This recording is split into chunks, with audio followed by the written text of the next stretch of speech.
I made an executive decision that unless we have student of the game Kyle Nash, we are officially retiring the Tool Time theme. Doesn't mean you're not a tool, EJ, but we'll take it a little bit easier on you. We'll just take it as a given. Yeah. We don't need to sell it. It's baked in the cake already, buddy. Yeah. It's the shirt's still there. That's not going anywhere. But unless we get an appearance of student of the game Kyle Nash, we will retire the song. We're trying to sell the Super Bowl. We can't do we can't do the dance justice. I think that's ultimately what made my decision here. That's true. I'm not doing. But EJ, I'll give them to you. I'll give you the opportunity to lead us off. And for the people at home who are on the podcast side, give us your. We'll start in the bottom five as we usually do. Right. So bottom of the graphic there. Give us your bottom five in the NFL list. So I'll go for the listeners who are on the podcast. I'll go from 28-32. 20 had the Patriots. 29 the Titans. 30 the Dolphins. 31 the Panthers, and 32 the Saints. All right. Any questions? Well, we'll give ours, and then we'll discuss a little bit. Mike has the Panthers, 28, Titans, Saints, Giants, and Dolphins, wrapping up at 32. Sean, go ahead. Well, I really like Mike's bottom three at the Dolphins, Giants, and Saints. Those feel abysmal. The Saints showed a little life, but it took them 50 pass attempts to do it.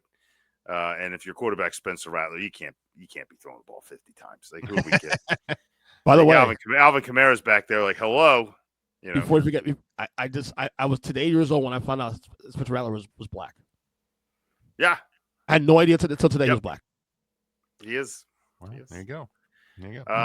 29. And now you know. At 29, I got the Panthers. Agreeing with a couple of you that I guess all four of us do have the Panthers in the bottom five. Yeah. And at 28, had a little fun with it while I can. And this is based on what's the word? EJ, what's the O word? Optics.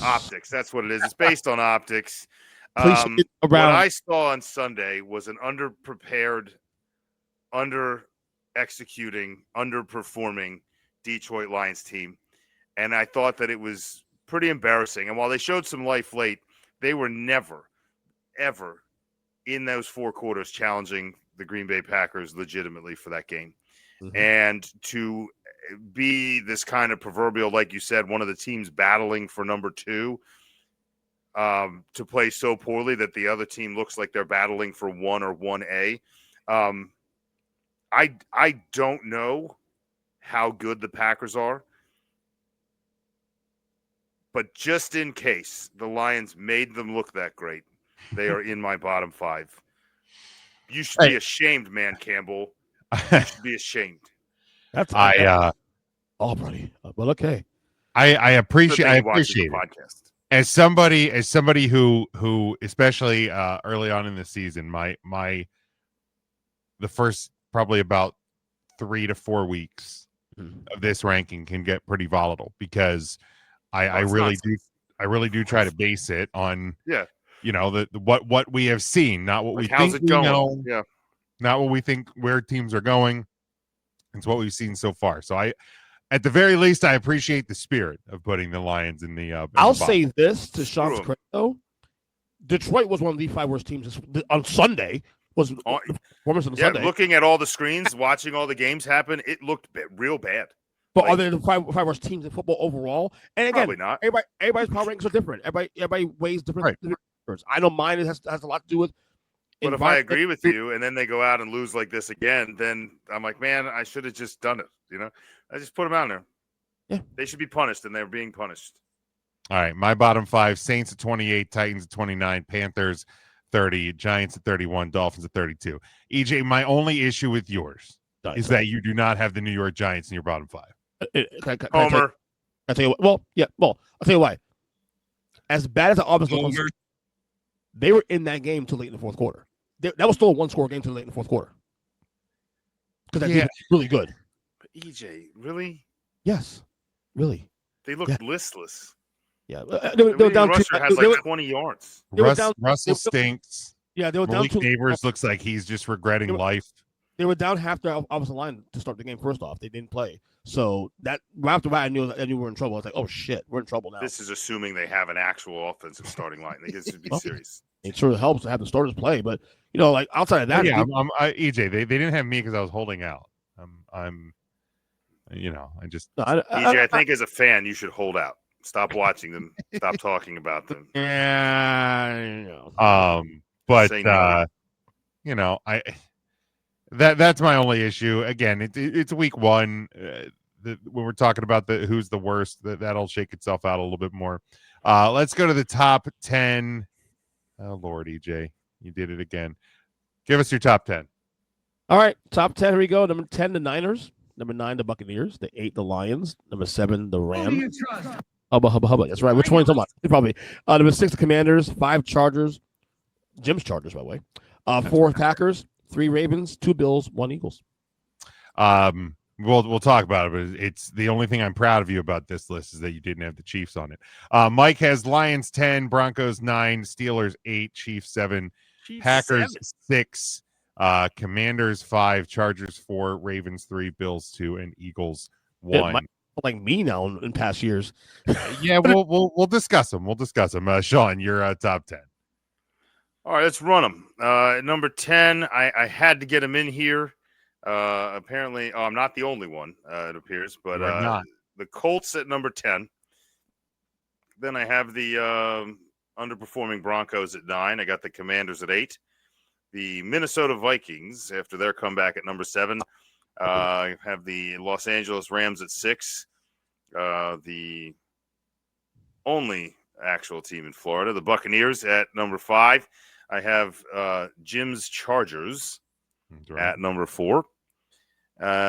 Bills at 3, Eagles at 2, the only one that had them there, and that's simply because if I'm going to punish the Lions in case they screwed it up that bad, I'll reward the Packers in case they actually are that good.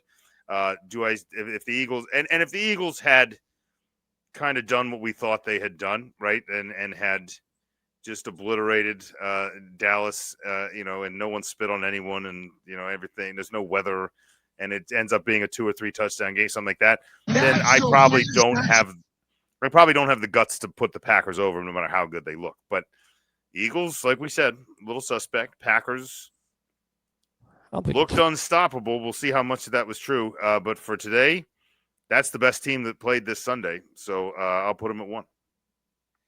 Yeah. Go ahead, EJ. No, I'm saying Sean. I think what Sean is doing here, based on this week's rankings, that he's basically freeze framing what you saw this weekend. That's it. Nothing else. For the most part, there's a few teams I clung to, but for the most part, I don't have anything else to base it on. I tried to eliminate what I thought was going to happen in the preseason because week 1 is so nonsense. Some teams did better than they should. Some teams did worse than they should. And other teams did exactly what they're going to do. And you don't know which ones are which. Yeah. Until the rust is off and the wheels are on the road, you'd have no idea. So that's all I can base it on. And that's what I saw. And that's the beauty of the segment because, again, everyone has rankings for different reasons and different formulas and different process of how they do these things. And mine involves a lot more emotion than most people's. Right. Jim, mine. And EJs are usually wrong. 5%. What? 5%. I appreciate the thought, but you got the story wrong. When I'm really stuck, I just ask Jim to send me your list, and then I pick the exact opposite. Mine is 20% press conference appearances. Mine, press conferences. What a team did 6 years ago. Dinner time habits. All right, EJ, shut up so I can give my top 10. Let's get Jim's list, EJ. I'm trying to filibuster here, Jimmy. I know. I'll just kick you off. I have the Colts at 10, Rams 9, Bengals 8. Steelers 7, Commanders 6, Ravens 5, my Chargers 4, Bills 3, Packers 2, and Eagles 1. I kept the Eagles up top. I definitely don't hate what Sean did. But if you're the defending Super Bowl champion, as much as I hate it, and you get a win, you're going to stay at the top for the time being. But yeah, I had to get the Colts in there. It probably maybe the only time this year. Could be. But they looked really good. I don't care. They earned it this week. This is the 1 week where one win will do it for you. Did you pick them on the pick'ems this week against Denver? I did. Probably be there next week then, most likely. They might be there. Well, we will certainly see. Yeah, EJ, similar to a team you didn't put on your bottom five, the 49ers in your top 10, man. Good Lord, man. That's brutal. That is just brutal. If Sam Darnold had an abysmal game, and if he doesn't step into his own lineman on the last drive, like the Niners would have lost that game. Like, Yeah.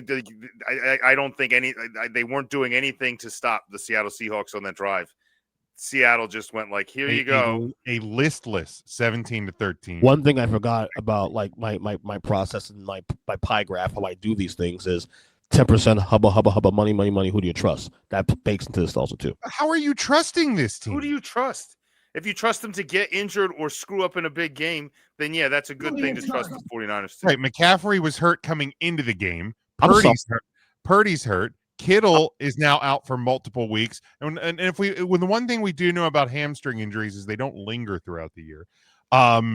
Jennings Right, they hurt just already. heal right up. I just my Niners number 10 is as egregious as Mike and Sean did with the Broncos number 9. The Denver Broncos almost lost to a team that is considered the second worst team in football at home. We doing here. Denver's not a top 10 team right now. They're just not. I don't think the Titans are a bottom 5 team by the end of the year. I don't. I think the Titans will be a middle of the pack team when the cream rises and the shit sinks to the bottom. What kind the of Titans will be right there in fresh water. What? They're going to be right in the middle. Cream? I like I just like what they're doing. I like the culture they're building. I don't think they gave him a ton of weapons yet, but they have some young guys that could evolve into weapons, and I think they set him up with a lot of protection and a good defense on the other side. I love Cam. And I think it's a good recipe to win half-ish of your games, just under, and I think they're going to finish in the middle of the road. And that may be a gutsy call, but it's the call I'm making because I like what Tennessee's doing. EJ, I'm not a fan of and it hurts me to say it, you and Mike having the Lions in your top 10. And again, I know to you, again, some of that is a degree of trust. But I feel the same way about the Chiefs. Yeah, the Chiefs in the top 10. But again, I see where both of you are coming from with it. EJ, did you take the Chiefs in your pick'ems this week? No, Philly. No. So you didn't take the Chiefs, so you pushed them out because you figure this is an 0-2 team. I am very concerned with this Chiefs team. There is a world. I recorded this podcast with my boy Zach today. There is a world where he said too on the podcast. Now I don't think it's gonna happen, but a world where the Chiefs may end up in last place in the AFC South, AFC West this year. That's hot take. Falling below the Raiders would be a huge frisky man, hell. The Raiders are frisky as hell. You saw Gino today. I wonder what the Vegas odds on that frisky as hell, but they only beat the team who you have in your bottom 5, bro. Well, they're getting punished the same way. So, in some light way, they're getting punished. 7-point win over one of the 5 worst teams in football isn't frisky, bud. It's the same way punished. There's all this hype coming to the year. The Pats 8.5 wins. They're gonna be a playoff team, and so many credible people will say this shit too, also. And the Raiders come and punk them in their house. I like Drake May still. I do too. But that's a bad loss. But then there's the other side of me that's like good for Geno Smith. Oh yeah, and the Raiders have what? Probably a top 3 tight end in the league right now. You have a rookie running back who's that's pretty much it. No, they have some pieces there. Jacoby Myers is a solid wide receiver. Yeah. Jacoby Myers is a good wide receiver 2. Yeah, He'd be a great wide receiver 3.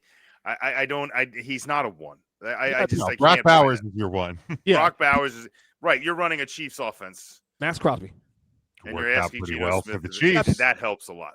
Like I was saying, like they'll be one of those, like the record will reflect on it. They'll be like probably a 6-11 team this year. But one of those weeks, every week you play the Raiders, they're gonna be hard out. That's Pete Carroll effect too. The Raiders have good players. I don't know that they're at the wide receiver position. Well, but if Genty fights for yards and is anywhere good, I mean, could I see them winning more games than everyone thinks? Sure. Do I think the Chiefs are going to win less? No, I agree with you. No, in fact, because the Raiders are going to lose 2 games to the Chiefs. Not so fast, my friend. No, right, I agree no. But, although it is curious, though, now that you've called it, or I didn't call that. I said that I can see where your brain. Yeah, I mean, it does make sense that I want to see what the Vegas odds are on that world, well, and I might throw a couple dollars. His logic was that the other 3 teams in the AFC West are ascending right now. Denver's ascending, other lower rated ascending. The Chargers are ascending, obviously. The Raiders are they? I think they're setting in way they're better than they were last year, to put it that way. So the Chiefs are going to regress. How much they regress, we'll see. That schedule, though, that schedule is why I'm scared of the I love Chiefs. how EJ questioned the Broncos in our top 10, and then he's like, they're ascending.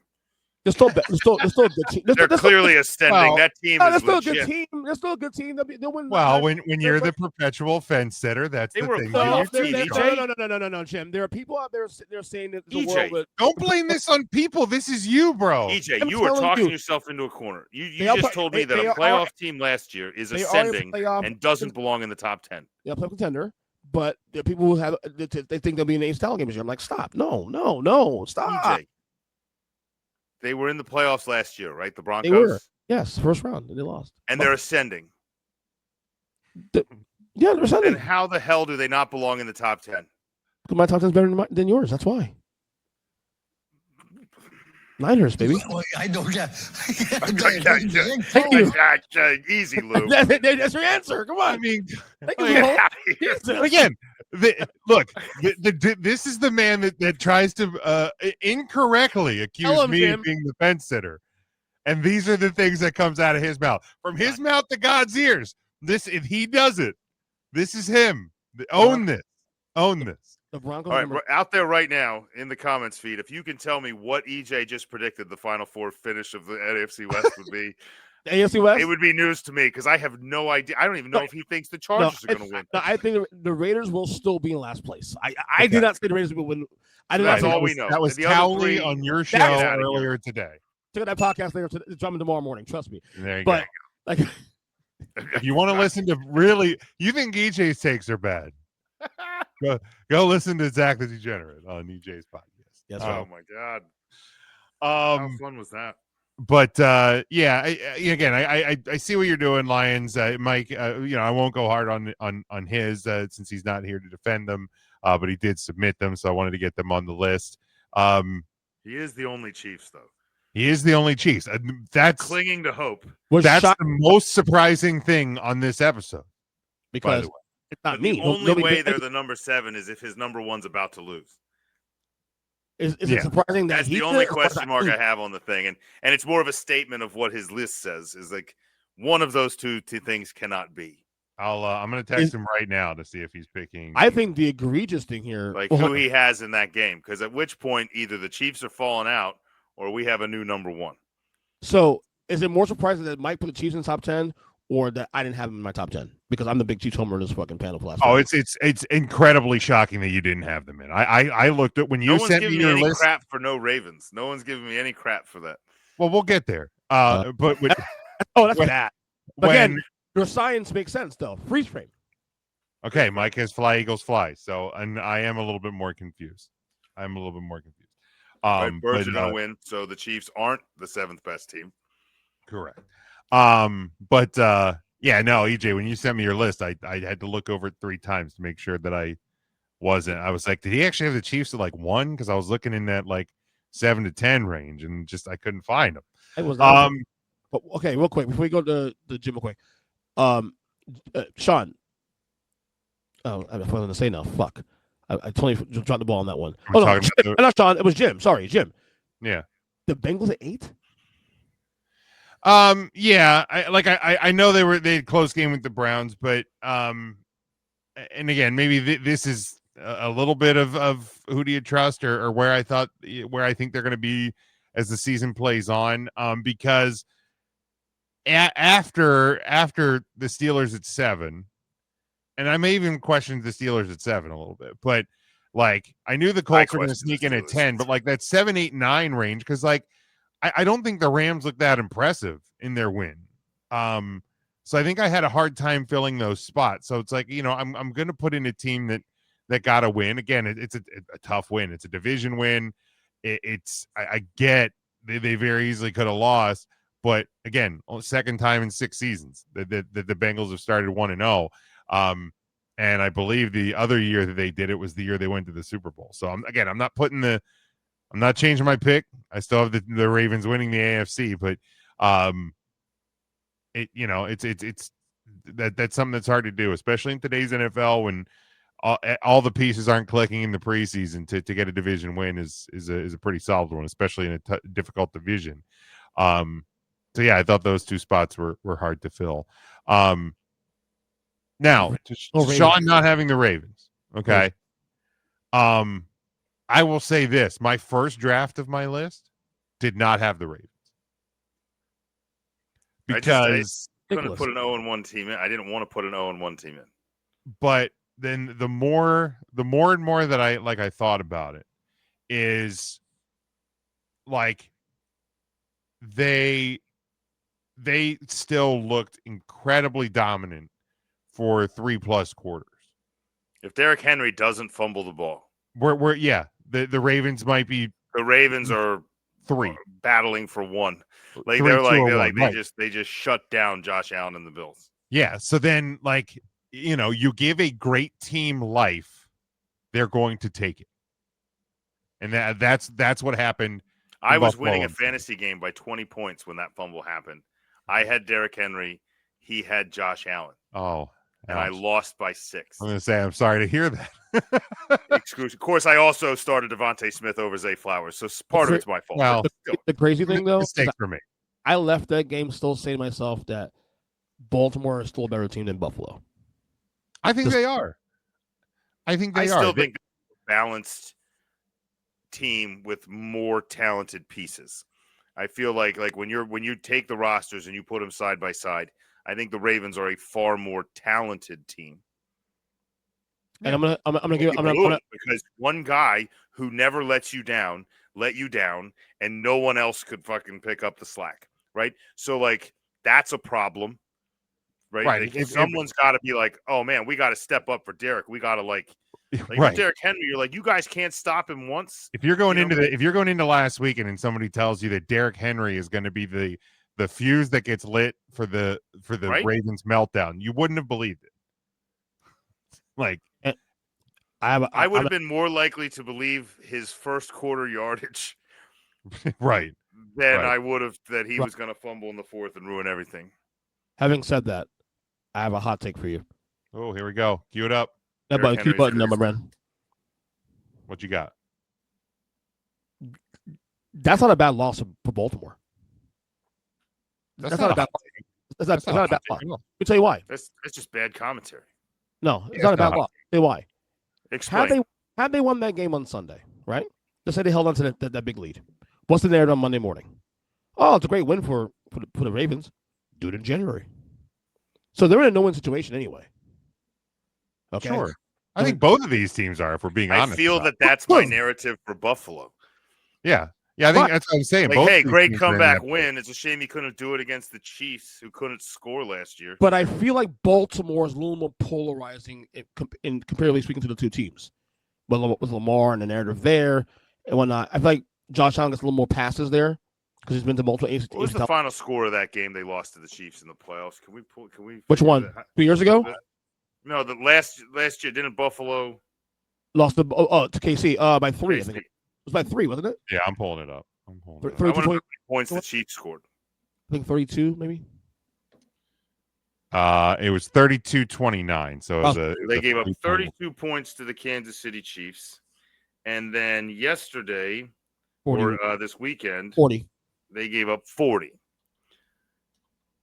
So the great defensive-minded coach in the Great White North, with the great Buffalo defense in the last 2 games that mattered for the Buffalo Bills, who are 1-1 in those games, has given up 72 points in 8 quarters.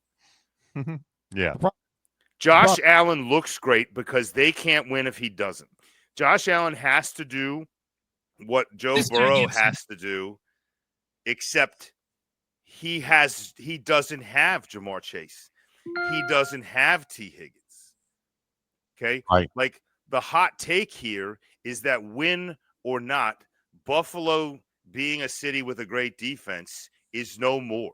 There is no great defense in the Great White North. That defense is incredibly mediocre at best, and if they don't address it, they're never going to win in the playoffs because you can't outscore teams that shut down your offense. You can't stop them. That's the hot take here, is that the Buffalo – it's not that Baltimore would have been just as bad if they lost. It's that I think it's a bad win for Buffalo because I think it disguises a lot of the problems that were going on. They couldn't stop the run, and I know it's Derrick Henry. They couldn't stop.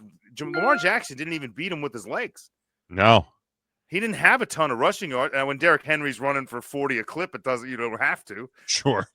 But he was throwing, and Zay Flowers was running routes that he hasn't run in the last 2 years. So, if anything, DeAndre Hopkins has an early catch of the year candidate. I know what you're saying. You're right about Lamar because Lamar had 70 yards rushing, which is considered bad for Lamar. Right, 14 to 19, 209 yards through the air. Very, very efficient for Lamar Jackson. Yeah, 70 yards on the ground, 6 carries for 70 yards. The Baltimore Ravens ran a balanced game because no matter what they did worked. They didn't have to focus on they didn't have to be like running every play or pass it. They could do whatever they wanted because Buffalo wasn't shutting anything down until all of a sudden Derrick Henry drops a football and the bottom falls out of the bowl in Baltimore. And all of a sudden no one can stop anybody. And the offense goes, what if we just did all the wrong things for 6 plays? And I just didn't understand it. They came out, all they had to do was get a first down. I'm like, give it to Derrick Henry. Derrick Henry had more rushing yards than the Buffalo Bills. Yep, it's just insane. But yeah, I don't know. And as somebody who has the Bills at 3, I had a hard time putting them there. When you take the loss, I just am not sure that the Chargers or the Bucks or the Rams or any of those teams are actually better than the Bills. But the Bills got to clean a lot of shit up. When you take the loss, Ravens lost against the Chiefs 2 years ago, the loss against the Bills in the playoffs last year, and then the loss on Sunday night. All 3 of those games, Baltimore beat themselves. All 3. Yeah. So I mean, if you're the Baltimore Ravens and the stat came out 17 under John Harbaugh, which I mean he's been there a very long time. Under John Harbaugh, 17 losses when you've been up by double-digit leads, right? Yeah, that is a problem. Like let's be fair to address. I was listening to a radio broadcast today that said almost 10 of those have come since 2021. Like half of those have come in the last 4 seasons. And I'm curious how many of those in the playoffs too, because I've seen quite a few of those. Yeah, those are collapses, man. Right, I don't know if it's just if they're just. They get these big leads and they just kind of have a swagger like we're going to win. I still think there's a belief in Baltimore that Ray Lewis plays there. I feel like there's this belief that if we just slow down and the defense just keeps stopping them. But what keeps happening is they got to stop taking. They're going to just have to start. The trouble is they're going to get called out. People are running up the score, which isn't as big of a deal in the NFL as in college. Yeah, so what? But they're going to have to just start doing it. Right. I would make sure that after last night, I never blow a lead again. Right. If I'm John Harbaugh on the Ravens, Lamar, I would get out there and kill him. I'd much rather sit in a post-game press conference and explain why I just dropped 60 than why I just blew a 20-point lead. The biggest fear is that they're going to have to explain why Lamar Jackson got hurt at the start of the 4th quarter when they were up 28 points. That's what their big fear is. That's why I'm a firm believer in running the score. I don't give a fuck because shit like that happened on Sunday. You want it to stop happening, then stop it from happening. Sure, that's it. And I don't think Buffalo would have. I think part of the problem is I don't think the Ravens have the correct backup quarterback. Their backup quarterback's Cooper Rush. That's. Look, I know everybody had the joke about how he should have been the starter in Dallas a year ago, but that wasn't me. I may not be the biggest Dak Prescott guy, but that wasn't me. Cooper Rush ain't the right guy because at no point are you gonna feel safe taking Lamar Jackson out of the game. Nope. When you had Tyler Huntley there was times. But be serious. Cincinnati Bengals. At what point are they gonna feel comfortable taking Joe Burrow out of the game? Now they're never ahead by that many points. No. Let me ask you this question though: 4th and 3 in that game when Buffalo came back and Baltimore had a chance to either ice the game with a first down or punt the ball, and they punted the ball. Would you even give any thought about going for it on 4th down? based on how the momentum swing had turned, I thought about it for them.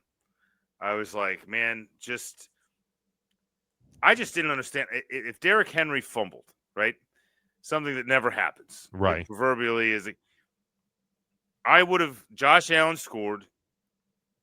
You get the ball. I would have hit Derrick Henry 4 times. I don't care where on the field it is. I'd have been like, go get him, Derrick. Give him a chance. But they gave him like 1 carry, and then they decided to like Put throw. it in Lamar's hands pretty much. Yeah, they like let But of Lamar, course- and I'm like, that seems like the wrong time to let Lamar do it because your wheels are spinning. You've lost. I don't know. I just I mean, the good news is it seems like the right Harbaugh coaches Jim's Chargers That's right. seems to be on. Well, he's the- at least ascending. EJ. The reason Ravens are descending. why the only reason why I agree with them with punting the ball was because if they don't get on 4th down, they're ready in field goal range immediately because they're on their own like 32-yard line to go. Yeah. So- At the very least, try to fake him out, right? Because at that point, 5 yards. I think a hot take would be: are the Ravens going to score this many points again this year? There you go. That's a lot of points. They It might is. on Sunday. I think they're You going to think blow so? out Cleveland. Just They're gonna hammer. blow- They're going to blow out Cleveland. They're going to blow out Cleveland. But Never but stop.